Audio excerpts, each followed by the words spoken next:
तो आइए आज हम लोग नेपोलियन के पतन के कारणों की चर्चा करें। वैसे तो नेपोलियन महान सेनापतियों में एक माना जाता है। उसकी जो युद्ध लड़ने की शैली थी और वो युद्ध के लिए जो रणनीतियाँ बनाता था, उनकी रणनीतियों का कोई तोड़ उसके विरोधी देशों के पास, उसके विरोधियों के पास उपलब्ध नहीं होता था।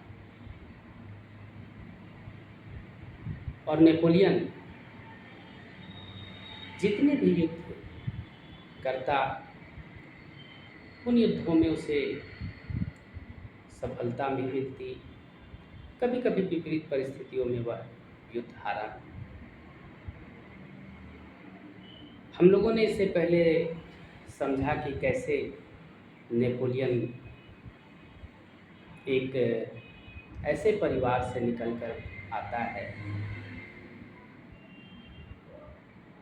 जो कि एक साधारण सा परिवार, उस परिवार के लोगों की कोई राजनीतिक पकड़ नहीं, और फिर वो फ्रांस का सम्राट बनता है। उसके इस अद्भुत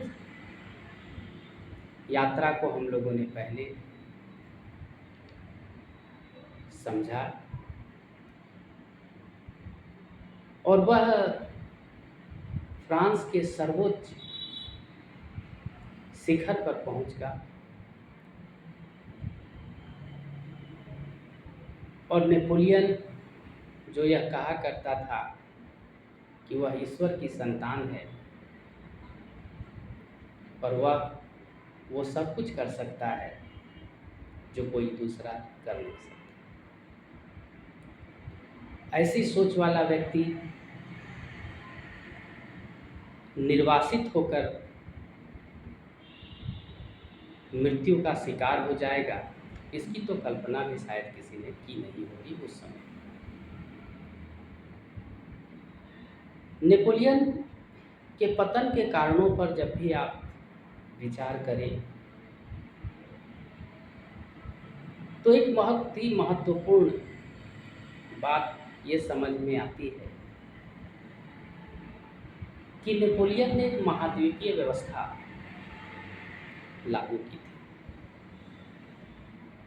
क्योंकि नेपोलियन के अंदर एक महत्वाकांक्षा ने घर बनाया था कि वो पूरी दुनिया पर शासन कर सकता है, इसलिए ही उसका जन्म हुआ है। और अपनी इस सोच में अगर वह किसी देश को अपना दुश्मन समझता था या उसकी इस सोच के बीच में जो बाधा थी वह ब्रिटेन था। और ब्रिटेन ने व्यापार के माध्यम से इतनी ज़बरदस्त उन्नति की थी कि प्रत्यक्ष तौर पर ब्रिटेन से उलझने की हिम्मत नेपोलियन को भी नहीं हो रही। फिर नेपोलियन ने महाद्वीपीय व्यवस्था शुरू की, और व्यवस्था यह थी कि फ्रांस के अधीन जितने भी राज्य हैं वे राज्य इंग्लैंड के साथ किसी भी तरह का व्यापार नहीं करेंगे, और यदि किसी ने इस व्यवस्था को तोड़ने का प्रयास किया तो उसे गंभीर परिणाम भुगतने पड़ेंगे। क्योंकि उस समय तक नेपोलियन ने बहुत से यूरोपीय देशों के ऊपर, यूरोपीय राज्यों के ऊपर अपना अधिकार कर लिया था, फ्रांस के अधीन थे। और वो सब देश बाध्य थे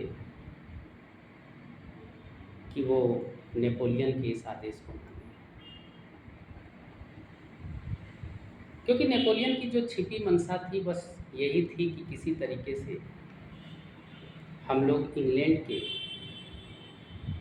आर्थिक वर्चस्व को तोड़ दें, उसके व्यापारिक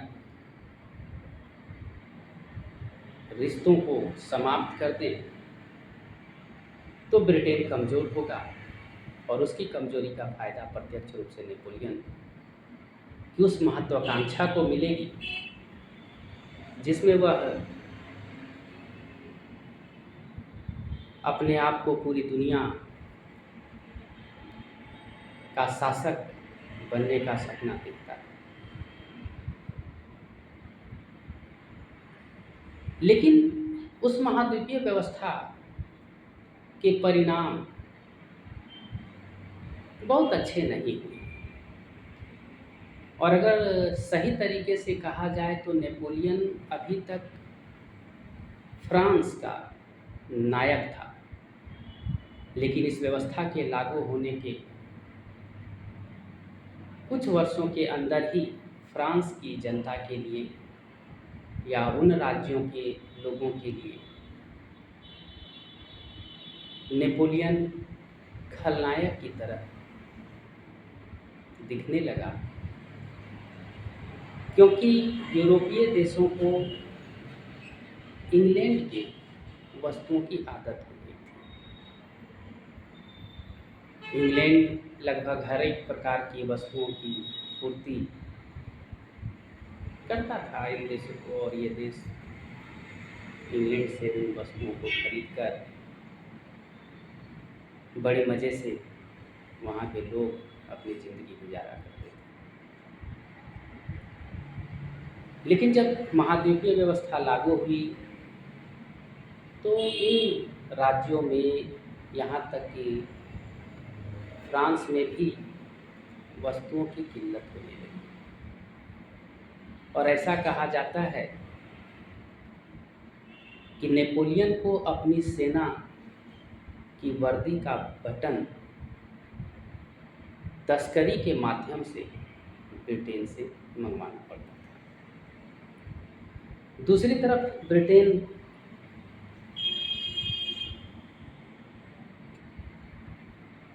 अपने माल को तटीय क्षेत्रों पर चोरी छिपे बेच ही लेता था। लोगों को जब यह एहसास होने लगा कि नेपोलियन की इस व्यवस्था के चलते उनकी जो ज़रूरतें हैं वो पूरी नहीं हो पा रही हैं, तो नेपोलियन का जो चेहरा नायक की तरह उन लोगों के हृदय में बसा था, वह अब धीरे धीरे खलनायक के तौर पर उभरने लगा। अब इसके दूसरे परिणाम ये हुए कि वे देश जो इंग्लैंड के साथ व्यापार करते थे, उनकी आर्थिक स्थिति भी खराब होने लगी। विशेष करके रसिया, और रसिया के सम्राट ने, रूस के सम्राट ने अपनी दयनीय आर्थिक अर्थव्यवस्था को ध्यान में रखते हुए यह घोषणा कर दी कि वह अब महाद्वीपीय व्यवस्था को नहीं मानेगा और वह ब्रिटेन के साथ व्यापार करेगा। यह खबर जब पहुंचती है नेपोलियन के पास, तो अपनी सेना लेकर निकल पड़ता है रूस को उसके इस कृत्य का जवाब देने के लिए।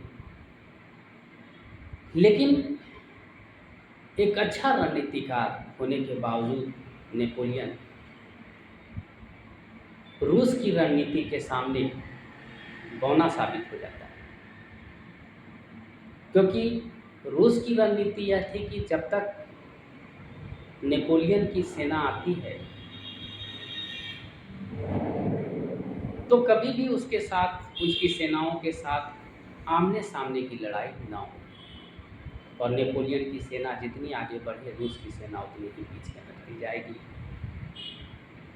और जिन क्षेत्रों से वो पीछे हटेगी, उन क्षेत्रों को पूरी तरीके से तहस-नहस कर दिया जाएगा, आग लगा दिए जाएंगे, ताकि नेपोलियन की सेना को खाने-पीने के लिए कुछ भी मिल ना पाए।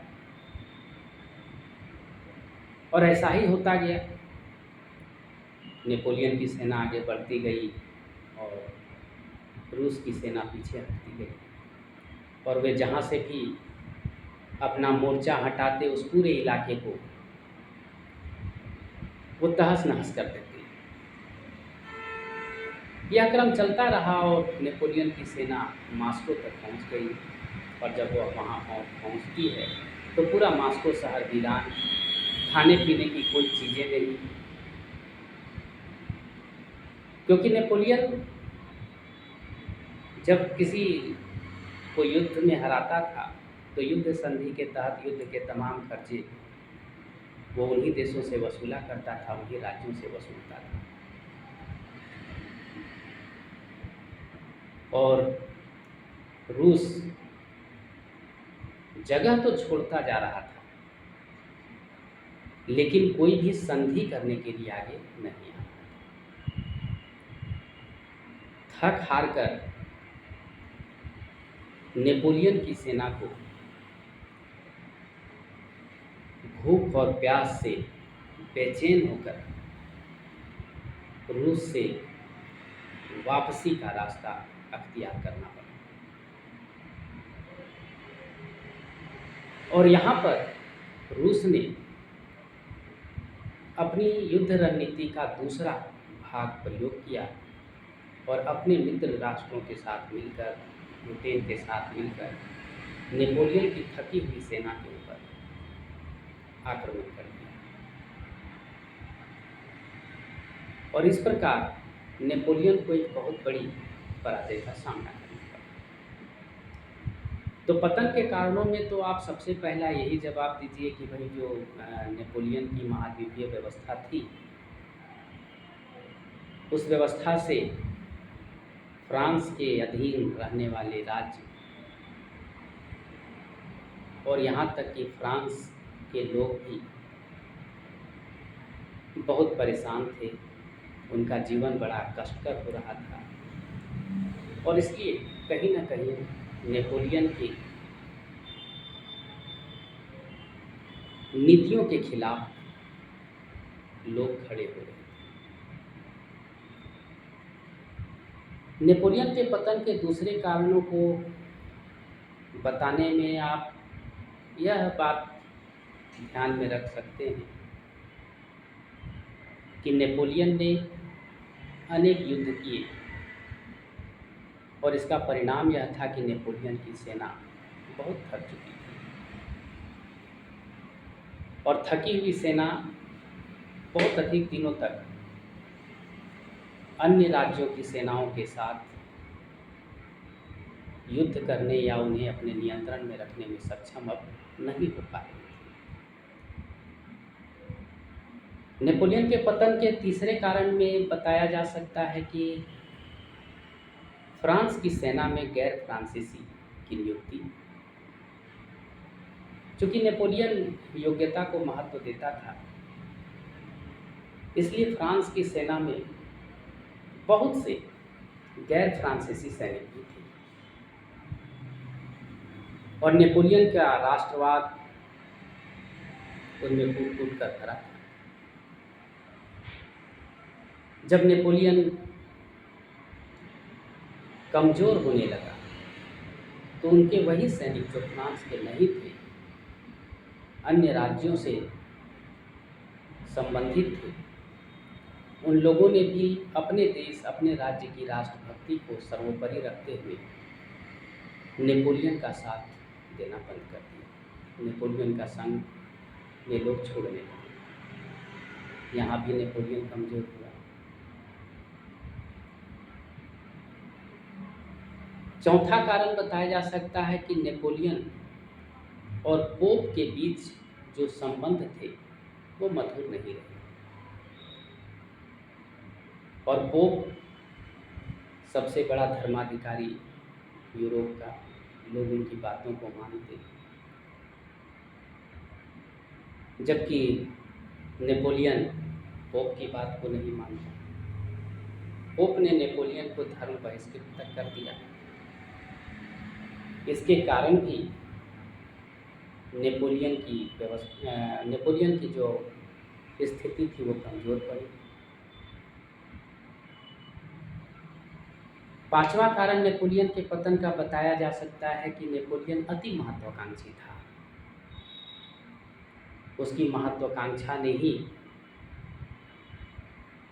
उसकी तमाम शक्तियों का अंत कर दिया, क्योंकि नेपोलियन कहीं ना कहीं सिकंदर और सीजर को फॉलो करता है। उनकी तरह ही वो एक महान विश्व विजेता का सपना देखता था। और इस सपने की परिणति यह हुई कि जिन राज्यों को वह जीतता गया, फ्रांस के अधीन करता गया, कमज़ोर सेना के साथ बहुत दिनों तक वह उस पे ऊपर नियंत्रण नहीं रख सका। छठा कारण बताया जा सकता है कि उसके जो रिश्तेदार थे, नेपोलियन के जो रिश्तेदार थे, वो बड़े ही कृतज्ञ थे, एहसान फरामोश थे। नेपोलियन के रिश्तेदारों ने विपरीत परिस्थिति में कभी भी नेपोलियन की मदद नहीं की। और नेपोलियन के भाई, जिन्हें वह जीते हुए राज्यों का राजा तक बना बैठा था, उन लोगों ने नेपोलियन की मदद की ही नहीं। और इस प्रकार नेपोलियन बहुत ही विपरीत परिस्थितियों में फंसता चला गया। और नेपोलियन की महत्वाकांक्षा, नेपोलियन की महाद्वीपीय व्यवस्था, इन सब के चलते उसका पतन हुआ। अगर बिंदुवार आप इसे ध्यान में रखें तो सवालों का जवाब देना आसान हो जाएगा। नेपोलियन के पतन के कारणों में प्रथम कारण तो बताया जा सकता है कि उसकी जो महाद्वीपीय व्यवस्था थी उसके चलते नेपोलियन का पतन हुआ। थकी हुई सेना दूसरा कारण था। तीसरा कारण पोप के साथ अनबन। चौथा कारण बताया जा सकता है कृतज्ञ रिश्तेदार। पांचवा कारण उसकी महत्वाकांक्षा। इन सभी कारणों को आप अगर डिटेल में अपने सवालों का जवाब देने के लिए इस्तेमाल करते हैं तो शायद इतिहास का यह अध्याय जो आपको सेमेस्टर 4 में नेपोलियन से संबंधित है उसका जवाब देने में सहूलियत होगी।